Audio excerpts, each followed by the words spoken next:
Next one, sir, petroleum. So petroleum and natural gas. Petroleum and natural gas. Petroleum and natural gas.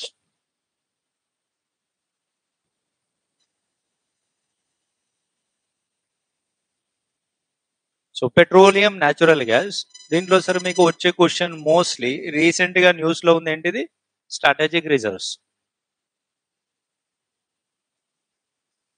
Strategic reserves అనేది sir recent గా news లో ఉంది. Okay, so ఈ strategic reserves గురించి question రావచ్చు. So లేదంటే sir general convention లో వస్తాయి మళ్ళీ. So what is petroleum or like distribution of petroleum. So ఇట్లాంటి క్వశ్చన్ వస్తుంది. లేదా సార్ కరెంట్ లో ఉంది మనకి స్ట్రాటజిక్ రిజర్వ్స్. సో దీంట్లో మనకి ఫస్ట్ ఏం తెలవాలో, ఒకటి ఇది ఎట్లా ఫామ్ అవుతుంది, ఏది పెట్రోలియం లేదా natural gas. Petroleum natural gas అనేది ఎట్లా ఫామ్ అయింది, ఇది సార్ ఎక్కడ అవైలబుల్ అయితే, ఎక్కడ ఏమంటాం అవైలబిలిటీ అంటే సార్ ఎక్కడ దొరుకుతుంది, మనకి లభ్యత అంటాం కదా, ఎక్కడ దొరుకుతుంది. తర్వాత దీని డిస్ట్రిబ్యూషన్, విస్తరణ, డిస్ట్రిబ్యూషన్ భారతదేశంలో ఇది ఎక్కడెక్కడ ఉంది. ఓకే, తర్వాత సార్ ఇప్పుడు మనకేమైంది స్ట్రాటజిక్ రిజర్వ్స్ వచ్చినాయి. ఈ స్ట్రాటజిక్ రిజర్వ్స్ అంటే ఏంటిది, వాట్ ఈస్ స్ట్రాటజిక్ రిజర్వ్, తర్వాత why strategic reserves.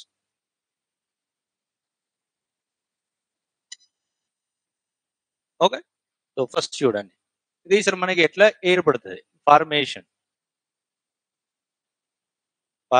Of petroleum. Formation of petroleum అనేది ఎట్లా ఫామ్ అయింది sir, any idea, decay of marine organism. So ఇది, so it formed due to decomposition of marine organism under anaerobic conditions.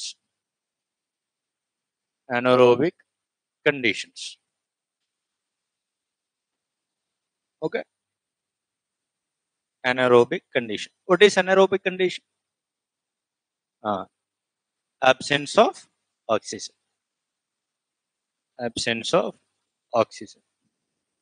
So సముద్రంలో లేదా sir water లో ఉండే జీవులు, animals, plant, what ever, it includes plant as well as animals. Marine organism, plants and animals both. ఇవి రెండు ఏం కావాలి మనకి, డికంపోజ్ అవ్వాలి. డికంపోజ్ అయ్యేటప్పుడు ఆక్సిజన్ అనేది ఉండకూడదు అక్కడ.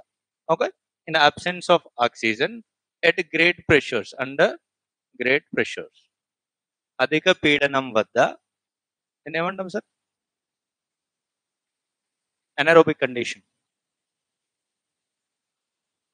ఆక్సిజన్ లేకుండా, ఆక్సిజన్ లేని ప్రదేశంలో ప్రెషర్ ఎక్కువ అయినప్పుడు ఈ సముద్రంలో ఉండే జీవులు ఏమైతే డికంపోజిషన్ ఏమంటాం మనం, కుళ్ళిపోవడం. ఓకే, అప్పుడు ఏమైంది సార్ మనకి పెట్రోలియం లేదా న్యాచురల్ గ్యాస్ అనేది ఫామ్ అవుతుంది. సో ఈ పెట్రోలియం లేదా న్యాచురల్ గ్యాస్ అనేది ఎక్కడ ఫామ్ అవుతుంది అంటే sir mostly it found in sedimentary rocks. ఇది మనకి ఎక్కడ దొరుకుతుంది సార్, ఇది దొరికే ప్లేస్ అవక్షేప శిలలలో దొరుకుతాయి. ఇది అవక్షేప శిలలలో దొరుకుతాయి. సో ఫర్ ఎగ్జాంపుల్ ఇక్కడ చూడండి మీరు, ఇది సముద్రం అనుకుందాం మనం,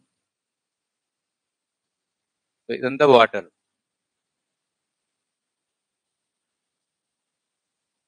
ఓకే, సో వాటర్ లోపల ఫోటిక్ జోన్, ఎఫోటిక్ జోన్ అని రెండు ఉంటాయి. ఫోటిక్ జోన్ అంటే సూర్యరశ్మి పడే ప్రాంతం, ఎఫోటిక్ జోన్ అంటే సూర్యరశ్మి పడని ప్రాంతం.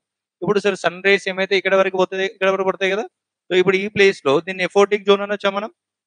సో ఈ ఎఫోటిక్ జోన్ లో ఫర్ ఎగ్జాంపుల్ ఎనిమల్స్ అన్ని సార్ రెస్ట్ తీసుకుంటూనే అనుకుందాం మనం, లేదా ఇక్కడ ఆర్గానిజం అనేది ఎక్కువ ఉంది అనుకుందాం.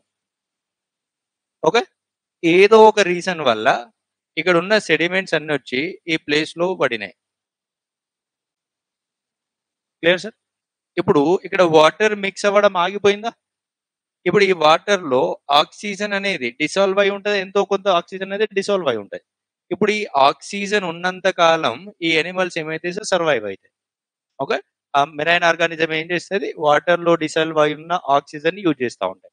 నీటిలో కరిగి ఉన్న ఆక్సిజన్‌ని యూజ్ చేసుకుంటాయి అవి.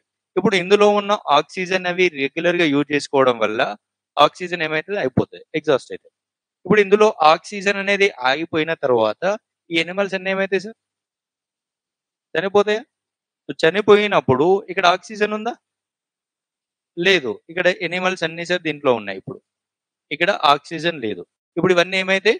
డీకంపోజ్ అవ్వడం స్టార్ట్ అయితాయి. ఇట్లా డీకంపోజ్ అయ్యే ప్రాసెస్‌లో ఏమైతాయి మనకి ఇక్కడ ఆయిల్ అనేది ఫార్మ్ అయితది. క్లియర్?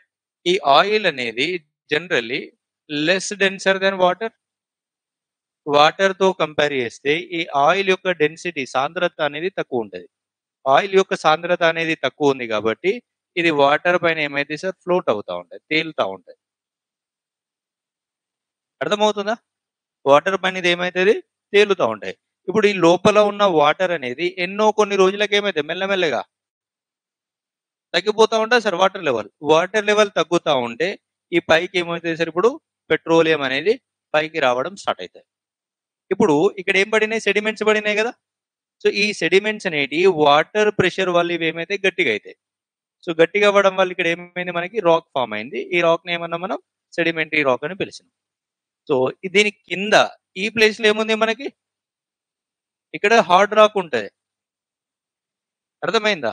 సో, ఈ పెట్రోలియం లేదా నేచురల్ గ్యాస్ అనేది హార్డ్ రాక్ కింద హార్డ్ రాక్స్ పైన సెడిమెంటరీ రాక్స్ కింద దొరుకుతాయి. అర్థమైందా సార్? సో, దీన్ని మనం సార్ మ్యాప్ ఏసినామనుకోండి. సో, ఇట్లా ఇక్కడ డ్రా చేసుకోండి. ఇది ఎక్కడ దొరుకుతది? ఫర్ ఎగ్జాంపుల్ సార్ ఇది హార్డ్ రాక్ అనుకుందాం.